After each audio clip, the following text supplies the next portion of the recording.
Well, after last Sunday's absolute domination against the New York Giants, for once it was kind of nice actually being able to watch a game and not have heart palpitations in the fourth quarter and actually take care of business the way we should have. It gets a heck of a lot harder this week, because now we start the gauntlet part of the schedule. That is right, ladies and gentlemen.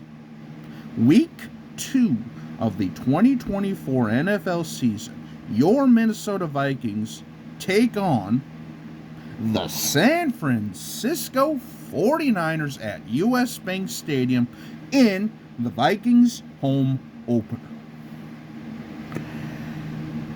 Oh, babe. I mean, yeah, it literally goes from like one extreme to the other, doesn't it, in the NFL? And pretty quickly, because we're going from a team that, I mean, let's be honest here, a lot of us projected would probably be more so towards the number 1 overall pick than playoff contention. And, well, like I said, the Vikings made the Giants look like a team that's going more for a first overall pick. But now we're actually going up against a legit Super Bowl contender, Christian McCaffrey or not. Yeah, that was interesting. I mean, but again, never fails. Every year I draft Christian McCaffrey in one of my fantasy leagues. That's the year he's injured to high water. And then if I drop him or something like that, he'll come back and score like 2,500 yards. Anyway, that's why I give up on fantasy football sometimes.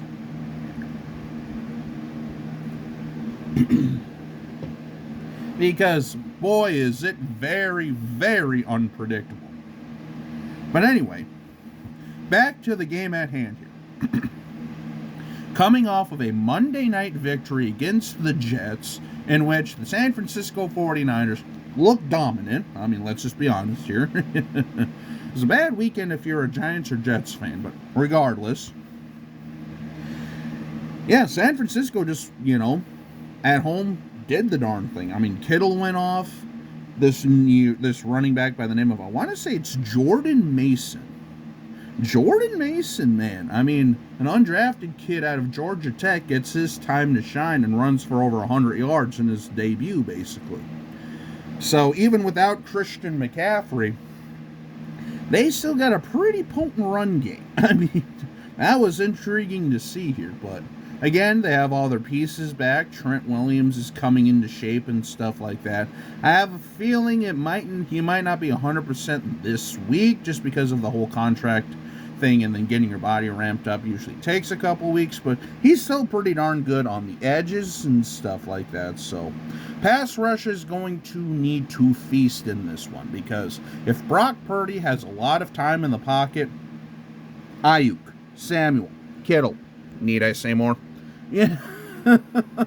I mean, he'll just pick us apart. And, yeah. By the way, did I mention they also have a defense, too? I just hope that Ed Ingram is up for the job here, because yikes. I mean, I'd say probably out of all the players last week that I was the most disappointed with, it was Ed Ingram. I mean, let's be honest here. There were a few times where he got absolutely bull rushed. But again, I will say Dexter Lawrence, Kayvon Thibodeau, not easy. However, I'd argue the 49ers defensive line is just as good, if not better, even without, maybe some massive pieces. I mean, you have Bosa. Leonard Floyd still can get it done. Those are probably two of the biggest pieces that you have to keep an eye on. And their linebacking core is really good. I don't know if you heard of this guy by the name of Fred Warner. Yeah. Doing his best Charles Tillman peanut punch impression. I mean, he's hit that ball square out of, I want to say it was Breece Hall's hands. So, I mean, it was just like I was watching a Bears game from like 2006 all over again. So, yeah, that was something, but yeah. Let's just say Darnold will have a real test this week. However, remember, kids, Sam Darnold was the backup in San Francisco last year. You know that. I know that. Kyle Shanahan knows that. So obviously, he kind of has an idea of like what stuff they like to run, what stuff they play, what things they do, what plays they run, you know. But there's definitely going to be some wrinkles here too, because again, Kyle Shanahan also understands that, you know, he knows what plays they've run and things like that. But alrighty, Minnesota. You know what time it is, baby. If you want to be considered one of the big dogs, if you want to be considered one of the top dogs, if you want to get some love and recognition in the NFL, these are the games you win. This is a week you win and assert yourself into the conversation. Because if we get blown out by 30 here, well, it's going to be the same old Vikings, this, that, the other thing, you know, we'll see you next year, blah, blah, blah, blah, blah. They can't beat the elites. But honestly, Vikings fans, I'm going to temper my expectations here just because I know we have had a history against the 49ers at home, beating them and this and that and the other thing, but it's just like every year is different, every circumstance is different, every situation is different. However, it does help that we have San Francisco coming in to US Bank Stadium versus going out to Santa Clara. Home field advantage is a real thing here, so I like our chances a lot better at US Bank Stadium than I do in Santa Clara. So, but yeah, no, I think that'll pretty much wrap this up here. So, like I say, this is going to be tough. San Francisco comes into town, and then literally next Sunday, we host the Houston Texans.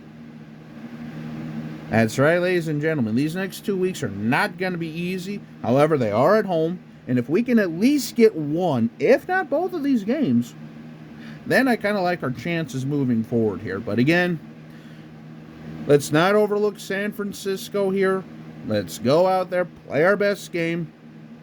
As long as we look competitive and as long as we look good, I won't be upset. It's just if it falls apart and we just look like an absolute train wreck, then there might be some issues. But let's just get the darn thing done on Sunday, Vikes. How about that? Let's show the world that we are not a fluke. Please?